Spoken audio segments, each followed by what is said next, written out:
자, 이번 보궐선거 결과가 그야말로 여당과 야당에 정말 많은 영향을 좀 미칠 것 같습니다. 만약에 여당이 패배한다면 뭐 지도부의 책임론도 좀 대두가 될 수 있을 것 같고요. 좀 여러 가지 좀 전망들이 나오고 있거든요. 앞으로의 좀 이후의 상황을 좀 어떻게 전망을 하시겠습니까? 예, 민주당은 아마 예상컨대 지금 이 시간 그 최고위원회가 열리고 있지 않을까 이런 생각이 듭니다. 당연히 지도부는 책임론이 제기되기 전에 책임을 지겠다는 자세를 갖고 있을 것이고요. 예. 당연히 또 거기에 따라오는 것은 쇄신론이 함께 따라 나와야 될 것입니다. 그래서 책임과 쇄신이라고 하는 그 두 가지 키워드를 가지고 진심으로 국민께 다가가는 모습을 다시 한번 보이는 그런 길을 가게 될 것입니다. 예. 아마 그 야권 같은 경우는 이제 저희는 이제 내부 혁신과 쇄신 이런 것들이 이제 과제할 텐데 야권은 국민의힘을 중심으로 한 이제 야권의 재편이라고 하는 이런 부분들이 이제 화두가 되지 않겠습니까? 더구나 윤석열 전 검찰총장이 나와서 지금 소위 3지대에 나와 있기 때문에 지금까지 3지대를 독점하고 있던 안철수 대표가 국민의힘과 어떤 관계를 선점할 것이냐라고 하는 치열한 수싸움이 있을 것이고요. 또 김종인 대표가 물러나는 그 지도력의 공백 상태가 어떻게 부드럽게 메꿔지느냐. 만일 거기가 부드럽게 메꿔지지 않는다면 거기 안에서 또 굉장한 파열음이 날 것이다라고 저는 개인적으로 그렇게 예상을 하고 있습니다. 한 말씀 해주시죠. 네, 뭐 비슷한 예상인데요. 이제 국민의힘 입장에서는 어쨌든 야권의 플랫폼 기능을 할 것으로 보여요. 그런데 그 플랫폼 기능을 하는 국민의힘의 선장이 누가 될 것인지 사실은 이제 지도부 구성 문제가 좀 있습니다. 지도부 구성 문제가 이제 곧 닥치거든요. 원내대표가 권한대행을 하게 되겠지만 내일부터는 그래서 원내대표 임기 또한 이제 5월 27일, 8일 정도에 끝나게 됩니다. 그 전에 전당대회 등을 통해서 지도부 구성 방법을 논의를 해야 되는데 이제 문제는 지도부 구성 여하에 따라서는 제3지대로 어떤 그 국민적 시각이 흘러갈 수도 있어요. 그래서 지도부 구성 또는 지도 방법을 어떻게 정할지가 앞으로 정계 개편 내지 3지대의 공간이 얼마나 열리는지 여부에 변수가 되지 않을까 이렇게 해석이 됩니다. 일단 앞선 이야기를 이어가면 국민의힘이 이제 승리를 하게 된다면 제1야당의 존재감 또 보수 재건의 계기를 만들 수 있을 텐데요. 앞으로 좀 어떻게 전망을 하시는지요? 그러니까 일단 국민의힘이 재건이라는 것은 어쨌든 대선을 겨냥해서 나온 말이라고 받아들이면요. 국민의힘을 통해서 대선 주자가 야권에서는 아마 나오지 않을까 그런 이제 바탕이 마련됐다고 보고요. 다만 아까 잠깐 말씀드렸지만 그 국민의힘의 이제 지도부 구성 문제가 남아 있기 때문에 지도부 구성 과정에서 원만히 이루어진다 그러면 뭐 다음 대선까지는 무난하게 국민의힘 중심으로 진행될 테고 그렇지 않는다 그러면 이제 제3지대가 공간이 크게 열리기 때문에 또 야권이 분열되는 이런 과정을 거칠 수가 있어요. 근데 그런 과정을 거치기에는 너무나 짧은 기간이기 때문에 사실은 그런 모든 것들을 다 알고 있거든요. 국민의힘 지도부에 관심을 두고 있거나 현재 지도부 구성을 하고 있는 분들도 그런 걸 알고 있기 때문에 그런 그 분열의 과정으로 흘러가기는 쉽지 않고 국민의힘에 입당하거나 합당을 통해서 국민의힘 중심의 야권 정계 개편이 이루어지지 않을까라고 조심스럽게 전망하고 있습니다. 국민의힘 내부에서도 사실 지금까지는 비상대책위원회 체제였기 때문에 새롭게 전당대회를 열게 된다면 과연 김종인 비대위원장을 다시 대표로 추대해서 올 것이냐 뭐 이 부분에 있어서도 의견이 좀 나뉘는 것 같아서요. 어느 쪽에 좀 더 무게를 두십니까? 그 부분이 이제 다양한 의견이 있는 건 사실입니다. 예를 들면 어떤 분은 이제 집단지도 체제 말씀을 주시고요. 그 집단지도 체제라는 것이 또 이제 대선 주자들 간의 유불리가 있기 때문에 특정인이 지도부의 대표권을 행사하게 되면 그렇게 되면 또 이제 분열의 또 씨앗이 되거든요. 아마 그런 측면에서 한 말씀일 수도 있고 또 한 그 이유는 김종인 위원장이 이제 내일 떠나는데 그분의 행보가 사실은 큰 관심을 받고 있어요. 그러니까 당을 나가서 멀리 가지는 않을 것이다. 분명히 야권 대선 주자의 언저리에 계실 것인데 그렇게 되면 이제 제3지대 공간이 커지게 되고 사실은 국민의힘의 구심력보다 원심력이 작용할 수 있기 때문에 김종인 위원장의 도움을 받는 방법 중에 하나도 집단지도 체제이다. 그러니까 김종인 위원장께 도움을 구하고 지도부의 일원으로 남게 하자는 이런 이제 의견도 있는 건 현실입니다. 그런데 이제 앞으로 이것이 어떤 얘기를 꺼낸 정도의 단계이기 때문에 이게 어떻게 귀결될지는 조금 논의 과정을 거쳐봐야 되겠지만 예전에 비대위 체제 끝나고 나서 그 이전으로 돌아가곤 했던 이런 형태의 이 행태를 반복하지는 않을 것이다. 저는 이렇게 예상하고 있습니다. 사실 이번 선거를 두고 김종인 매직이다 뭐 이런 이야기도 여러 번 하지 않았습니까? 때문에 원래는 오늘까지가 이제 임기였는데 다시 이제 김종인 비대위원장을 모셔오느냐 이런 이야기가 나오는 것도 이번 선거 결과 때문일 것 같습니다.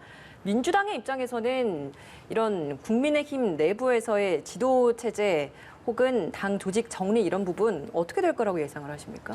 예, 오늘 선거에 승리를 해서 축하를 드려야 되는 날인데 네. 또 질문을 하셨으니까 분석을 또 예측을 한번 해보면 국민의힘이 야권 재편의 일단 중심이 될 건 틀림이 없습니다. 그런데 중요한 것은 뭐냐면 그 모여드는 과정에서 청구서를 들고 모이게 돼 있어요. 안철수 대표도 분명히 국민의힘의 입당 내지 합당이라고 하는 걸 하면서 나름대로의 유형무형의 청구서를 들이밀 겁니다. 지분을 요구한다든가 아니면 본인이 대통령 후보가 되는데 유리한 어떤 룰을 요구한다든가 이런 것들이 있지 않겠습니까? 그리고 나름대로 다 기여했던 사람들이 이번 선거 과정에서 진심으로 오세훈 후보를 도왔다고 봐야 되겠지만 속으로는 전부 다 자신의 미래를 위한 선거운동을 동시에 하고 있었다 보는 것이 정치공학적 분석이거든요. 그래서 그런 청구서에 대한 계산이 정확하게 되지 않으면 윤기찬 부위원장 말씀하신 대로 거기서 국민의힘이 개편의 중심인데 거기서 분열의 신호탄이 다시 나올 수 있다. 충분히 가능성이 있습니다. 그리고 그 과정에서 이제 국민의힘이 중심이 됐는데 지도력이 명확하게 발휘가 안 된다면 그때 김종인 비대위원장에 대한 콜이 진짜 있을 수도 있다. 그런 상황을 아마 그런 것들을 이렇게 예상을 해볼 수 있는데 이제 그런 어떤 야권의 모습을 상상해 보면서 여권은 그거에 비해서 혼이 많이 났기 때문에 좀 질서 있게 내부적 쇄신과 혁신을 하는 모습으로 차별화가 좀 돼야 되거든요. 그래서 오늘 축하는 드리지만 하여튼 그렇게 좀 분열이 되기를.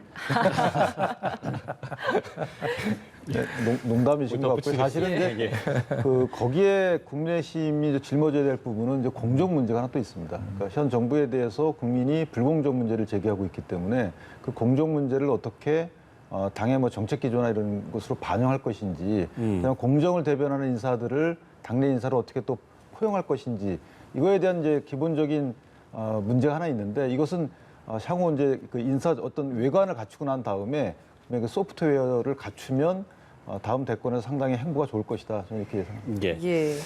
민주당의 상황도 좀 짚어보면 어쨌든 이낙연, 이재명 그야말로 이 민주당의 두 명의 잠룡이 이번 선거 결과에 따른 어떤 대선 전략도 분명 수정이 필요해 보이지 않나라는 생각이 듭니다. 그렇습니다. 이 문제가 이제 이 선거 결과가 나오기 전에 대부분의 언론들은 아마 민주당이 서울, 부산 두 군데를 다 패하게 되면 이낙연 대표보다 이재명 지사가 굉장히 유리한 위치에 점할 것이다. 이런 분석들을 내놨는데 지금 그 선거 결과가 워낙 큰 차이의 패배이기 때문에 여기에는 이재명도 이낙연도 정말 다 위기다. 누구에게 유리한 것이 없죠. 책임에서 자유로울 수 없다. 그렇습니다. 민주당 자체가 지금 위기인데 거기에서 조금 더 낫고 덜하고가 무슨 의미가 있겠습니까? 그래서 그런 차이는 없을 것이다. 이런 생각이 들고요. 다만 이제 현재 나와 예상되어 있던 이낙연 대표, 이재명 지사, 곧 사퇴할 것으로 알려지는 정세균 총리, 예상되었던 이런 어떤 그 인적 풀 이거 가지고 되겠냐라고 하는 그런 새로운 시각들이 또 나올 수가 있습니다. 그런 위기 의식이 새로운 어떤 지점으로 어떤 당의 시선을 돌리게 할 수 있거든요. 그러니까 지금 민주당은 총체적으로 지금 위기 의식을 가져야 되기 때문에 아마 처음부터 모든 것을 새로 시작한다. 누구에게도 기득권은 없다. 라고 하는 이런 생각을 가질 수밖에 없고 그것이 현실일 겁니다. 그런 이야기 때문에 지금 9월 대선 후보 선출도 연기가 되는 게 아니냐 이런 목소리도 커질 것이다 이런 이야기도 있거든요. 지금 당장은 충격이 굉장히 심하기 때문에 이제 그런 예상을 해볼 수가 있지만 그런 일이 없도록 빨리 질서 있게 이걸 당을 정비하는 것이 중요하거든요. 왜냐하면 지금 그 당 대표 선출을 위한 그런 대회 이런 것들을 이미 저희는 정해놓고 또 바꿀 수 없다라고 이해찬 전 대표실에 이미 못을 박아놓은 상황이란 말입니다. 예. 그러나 지금 우리가 당을 빨리 수습하지 못하고 어떤 혼란에 쌓이게 된다면 아마 그것이 흔들릴 수는 있지요. 그러나 그것도 중요한 약속이기 때문에 바로 어떤 그런 일이 없도록 지금 당내의 정비, 혁신 이런 것들을 질서 있게 빨리 해야 된다는 것입니다. 만약 그것까지 흔들리는 상황이 오면 당 전체가 얼마나 큰 혼란에 빠져 있는가를 단적으로 아마 표현하는 일일 겁니다. 예, 그러니까 민주당 입장에서는 지금 5월에 있을 전당대회에서는 지금 이런 민주당 내부에서 이런 상황을 책임을 지고 어떤 쇄신을 할 수 있는 어떤 인물이 지도부를 맡아야 되는 그런 상황인데 똑같이 제가 박수현 위원장님께 질문 드렸던 것처럼 윤기찬 부위원장께도 좀 질문을 드려보겠습니다. 야당의 입장에서 봤을 때 여당이 선거 후에 이런 전당대회 혹은 9월 대선 후보 선출 이 부분까지 좀 어떤 식으로 이루어질 거라고 전망을 하십니까? 저는 여당이 아마 비상대책 그 위원회 체제로 비대위 체제로 갈 가능성도 있다라고 생각을 합니다. 예. 이게 이제 대선 전국하고 맞물리다 보니까 이 당 지도부에 어떤 인물이 들어가느냐에 따라서 대선 주자의 시비가 엇갈리거든요. 그렇다 보면 이게 조심스럽고 아까 제가 집단지도자에 말했지만 그런 취지의 비상대책 비대위가 출범할 것 같고 또한 이제 춘추전국 시대로 들어설 것 같아요. 지금은 이제 강력한 친문이라는 그 후원 세력 하에서 당이 움직이고 청와대가 조율이 일어났는데 이제 정책적 조율은 사실상 이번 선거를 통해서 깨진 걸로 보입니다. 박영선 후보가 냈던 여러 가지 그 기존 안과 다른 부동산 정책에 대해서 청와대가 사실은 이제 비토를 했거든요. 여기서부터 시작을 이제 정책적 균열이 났기 때문에 예. 앞으로는 당정이 약간의 갈등을 시작으로 해서 당에서 여러 후보가 나올 가능성이 있습니다. 그래서 당내 경선 과정에서 좀 혼란스러움과 불협화음을 거쳐서 경선 절차가 진행될 거기 때문에 예. 사실 여기서 이제 당이 어떻게 이것을 조화롭게 관리하느냐가 사실은 이제 여당이 향후 대권에서 어떤 위치를 점하느냐의 갈림길이다. 거기에 이재명 지사를 어떻게 당이 포용하느냐. 그렇지 않으면 일각에서 예상하는 바와 같이 삼자 구도로 갈 가능성도 있다는 분도 계시거든요. 그래서 이런 이제 민주당의 어떤 선거 관리를 어떻게 하느냐에 따라서 다음 대선 형국이 상당히 예상하지 못한 쪽으로 흘러갈 수도 있다. 이렇게 저 생각합니다. 예. 민주당 이야기를 계속했으니까요. 앞서 이야기를 해주신데도 비대위 구성 이야기도 좀 나오는 것 같거든요. 예, 아마 그럴 가능성이 가장 높다고 예상을 해봐야 되겠죠. 예. 왜 그러냐면 지금 김태년 대표 한 대행이 아마 이 책임을 지고 이거를 수습하는 방법도 생각을 해볼 수 있겠으나 예. 아마 오늘 이제 지금 논의되고 있는 최고위원회의 결론이 어떻게 날지 모르지만 대체로 지도부가 이 정도 참패면 총사퇴를 아마 이야기를 했으리라 그렇게 생각이 예. 됩니다. 그렇다면 비대위를 구성할 수밖에 없는 뭐 그런 상황이 아니겠나 뭐 그렇게 예측을 해보지만 예. 어쨌든 중요한 것은 그 어떤 지도부의 형태가 중요한 것이 아니라 얼만큼 겸손하게 진심으로 국민의 회초리를 받아들이는 태도를 갖느냐 그리고 얼마나 질서 있게 이것을 빨리 수습하려고 하는 모습을 보이느냐 이 두 가지가 굉장히 중요한데 일단은 비대위 체제가 현재로는 좀 유력해 보이는 상황인 것 같습니다. 비대위 체제가 만약에 된다면 뭐 국민의힘을 뭐 비교해서 본다면 사실 외부에서 비대위원장을 영입해 오지 않았습니까? 그러면 더불어민주당은 어떻게 좀 예상을 해볼 수 있겠습니까? 글쎄 뭐 거기까지는 저도 아직 생각을 해보지는 못했고요. 예. 어떤 게 바람직하다고 생각하십니까? 바람직한 거는 계속 이제 여기 앉아서도 그 생각을 해봤는데 예. 저희가 소위 뭐 180석은 아니지만 180석을 받았다고 하지 않습니까? 170석이 넘는 거대 여당인데 그 170명이 넘는 그 국민의 대표인 국회의원들을 가진 정당이 스스로 이 문제를 돌파하지 못해서 비상대책위원회를 구성하고 외부에서 비상대책위원장을 모셔온다라고 예. 하는 것 자체가 저는 부끄럽다고 생각을 합니다. 그래서 개인적으로는 하여튼 비대위 외부에서 비대위원장을 모셔오는 비대위보다는 예. 이 내부의 집단 지성의 단일된 힘을 가지고 이 위기를 똘똘 뭉쳐서 돌파하는 것이 결과적으로는 더 바람직한 방법이 아닌가 그런 생각을 갖습니다. 예, 알겠습니다. 야권의 대권 주자들도 이번 선거 이후에 뭐 야권 재편의 주도권을 확보한 상황이니만큼 굉장히 좀 고무되어 있는 상황이 아닐까라는 생각이 듭니다. 지금 보면 사실 그럼에도 불구하고 국민의힘 내에서 대권 주자 중에서 높은 지지율을 차지하고 있는 후보가 없다는 게 가장 큰 한계인 것 같거든요. 그러니까 외부에서 많은 사람들이 있는 상황인데 이런 외부의 대권 주자들과는 앞으로 어떤 식으로 교통 정리가 될 것인가 이 부분에 대한 질문도 좀 드려보겠습니다. 저는 개인적으로 이번에 서울시장 경선 과정이 좀 참고가 될 것 같습니다. 예를 들면 국민의힘이 만약에 주축이 돼서 대선 주자 정리가 된다면 그렇다면 지난 오세훈 후보와 안철수 후보 또는 오세훈 후보와 그 나경원 후보 간의 이런 경선 과정이 사실상 생각보다 매끄럽게 진행이 돼 왔거든요. 그 이면에는 사실 이제 여권에 대한 국민의 심판 의식이 좀 많이 늘었다는 거. 따라서 개인의 어떤 지지율보다는 사실은 뭐 당의 앞날이라든지 나경원 후보와의 경선에서는 그것이 좀 부각됐었거든요. 그리고 안철수 후보와의 또 경선 과정은 또 다른 관점이 부각이 됐습니다. 예. 본선 경쟁력이라는 관점이 부각이 됐기 때문에 따라서 어떤 개인의 지지율 단순 수치 비교보다는 전략적 측면에서 보면 어느 단계에서 그 후보가 좀 더 유용하냐 이런 부분에서 접근이 필요하다고 보고요. 그렇다면 국민의힘 입장에서 보면 지금 상당히 좋은 국민적 지지율을 받고 있는 상황이라서 당내에서 아직까지 지지율이 미미하지만 만약에 후보로 결정이 됐다 그러면 충분히 당선 가능성 있는 후보들의 경우에는 이전과 달리 상당히 많은 출마 결심을 할 거예요. 많은 후보들이 나올 걸로 보입니다. 국민의힘 내부에서 말씀하시는 거예요? 네. 예. 뭐 이미 이제 출마를 밝힌 분도 계시잖아요. 사무실까지 낸 분도 계시는데 단순 본인에 대한 국민적 지지율에 얽매이지 않고 현재 이 전국을 발판 삼아서 아마 대권 도전할 분이 좀 더 늘지 않을까. 그럼 지금 말씀하시는 분은 유승민 의원을 좀 염두에 두고 말씀을 하신다고? 유승민 의원은 뭐 공개적으로 했고 이번에 사실 가장 많이 오세훈 후보 유세 현장에 나타났던 분이 안철수 전 후보와 유승민 전 의원이거든요. 예. 그렇지 이 두 분은 뭐 공개적으로 대권 행보를 하고 있다고 보여지고요. 그 분 이외에도 뭐 한두 분이 더 계신다고 봐야 되겠죠. 그래서 그분들도 아마 이번에 상당히 용기를 얻어서 공정한 경쟁을 위해서 대권 출마 결심을 밝히지 않을까.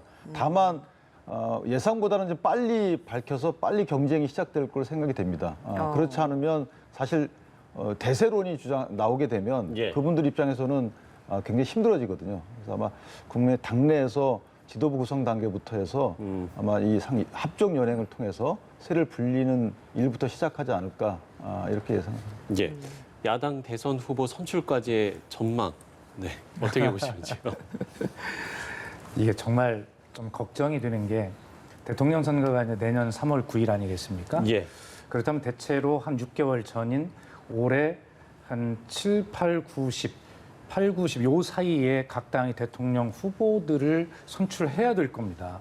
그럼 따져보면 지금 시간이 거의 없거든요. 그쵸. 그렇기 때문에 새로운 인물이 등장을 해서 대통령 후보가 되는 반열에 오른다는 건 사실 불가능하거든요.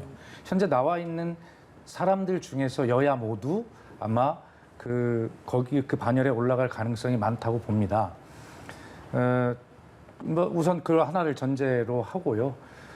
야권 같은 경우는 이제 아까 말씀드린 대로 가장 중요한 것은 윤석열 전 총장의 그 존재를 상수로 놓고 방정식이 어떻게 만들어지느냐, 이 고차 방정식을 풀어내야 될 문제가 있어요. 저 여당보다는 좀 복잡할 겁니다, 거기가. 그래서 그러나 여당은 이미 준비된 시나리오가 있지 않습니까? 저희들이 이제 13용, 13잠용 뭐 이런 얘기도 했지만 저희들이 가지고 있는 것은 원래 각자 본인이 가지고 있는 어떤 자기 지지세 또 그런 지역, 단위 이런 곳에서 각자의 역량을 최대한 발휘해서 뛰면서 서로를 밀어주고 또 경쟁하다가 서로에게 도움을 주고 그러면서 계속 우리가 요즘에 뭐 여러 가지 가요 경연 프로그램을 보고 있습니다만 예선을 거쳐서 몇 강 올라가지 않습니까? 그러면서 점점 강해지잖아요. 저희는 그렇게 많은 인재 풀 바탕으로 그리고 서로 정말 어떤 아름다운 경선 가능하거든요. 저희는 그런 것들을 통해서 아마 이번에 심판받은 이런 회초리에 대한 국민께 대한 사죄와 보답을 그런 방식으로 하면서 점점 강해지는 대권 후보들이 선출되는 과정이 있을 것이다. 그렇게 봅니다. 그러면 이번 선거 이후에도 이낙연 상임선대위원장의 대권 행보는 계속 이어질 것이다. 이렇게 전망을 하신다는 겁니까? 아마 오늘 밤에 이낙연 전 대표의 고민은 누구보다 깊을 겁니다. 예, 정말 많은 또 특히 본인이 늘 엄중하게 진중하게 이런 태도를 가지고 계신 분이 이 선거 결과를 오로지 자신의 책임으로 받아들일 가능성이 많이 있습니다. 그래서 앞으로 본인의 행보를 어떻게 할까라고 굉장히 고민스러울 텐데 제가 이낙연 대표에게 엊그제 제가 이제 당의 홍보소통위원장이니까요. 예. 한 당직자로서 여러 가지 대화를 나눌 기회가 있어서 이런 말씀을 드렸어요. 선거 결과에 관계없이 승패에 관계없이 아마 선거 때는 솔직한 얘기로 당의 입장, 후보의 입장만 일방적으로 뭐 사죄하고 반성한다고 하지만 국민에게 들어달라고 일방적으로 요청드린 거 아닙니까? 예. 실제로 국민의 목소리를 들은 적이 없잖아요. 그런 것에 대해서 다시 한번 사과드리고 이제부터라도 진짜 왜 국민께서 이렇게 엄중한 회초리를 들으셨는지 이제 선거가 끝났으니까 국민의 목소리를 진짜 듣겠습니다 하고 말씀드리고 국민 속으로 가시는 것이 좋겠다. 그리고 그 속에서 가능성을 발견하시는 좋겠다 하는 말씀을 드렸는데 아마 그러한 오늘 밤에 깊은 아마 본인의 모든 것을 던지는 고민을 좀 하고 계시지 않을까 하는 생각은 듭니다. 예. 이번 선거 결과 뭐 여야뿐 아니라 청와대도 촉각을 곤두세우고 있었습니다. 그렇습니다. 이번 선거 결과로 임기 후반에 국정 동력을 끌어오느냐 혹은 국정 동력이 떨어지느냐 많은 영향을 받을 수밖에 없는 상황이었는데요. 이 부분 어떻게 좀 전망을 하시는지 한 말씀 들어보겠습니다. 예, 지금 당청이 또 심지어는 정부까지 당정청이 아마 실질적으로 아까 말씀드린 혁신과 쇄신 말로만이 아니라 진짜 그걸 할 수 있는 새로운 체계를 빨리 구축해야 될 겁니다. 인적 쇄신부터 돼야 되겠죠. 그래서 우선 아마 중폭 이상의 임기를 마무리하는 정부 측으로 보는 개각이 있을 필요가 있고요. 또 뭐 당이 아마 말할 필요 없습니다. 당이 전면 개편을 해야 될 거고 청와대도 아마 어느 정도 선에서는 뭐 책임 정도는 아니겠지만 사실은 단호한 그런 어떤 인적 쇄신 이런 것들이 안 따를 수가 없을 것이다. 예. 그렇게 생각을 합니다. 알겠습니다. 한 말씀 해주시죠. 저는 청와대가 선거 과정에서 보여준 바대로 정책을 스스로 이렇게 아마 기조를 바꿀 것 같지는 않고요. 타이에서 바꿔지는데 그 시점은 여당의 대선 주자들이 좀 본격적으로 활동을 하면서 아마 불협화음이라고 표현할 수도 있겠지만 어쨌든 정책 기조가 다른 주장을 많이 할 것으로 보입니다. 그것에 따라서 네임덕으로 표현되겠지만 어쨌든 국민적 시각에서 보면 정책 기조가 좀 바뀌지 않을까. 시점이 지금이 아니고 조금 더 뒤에 그런 시점이 올 것으로 예상을 하고 있습니다. 네. 자, 오늘 거의 한 1시간 반 가까이는 두 분 상당히 좀 고생이 많으셨습니다. 저희 대담은 여기서 좀 마무리 짓도록 하겠습니다. 박수현 더불어민주당 홍보소통위원장, 윤기찬 국민의힘 법률위원회 부위원장과 이야기 나눠봤습니다. 두 분 말씀 고맙습니다. 고맙습니다.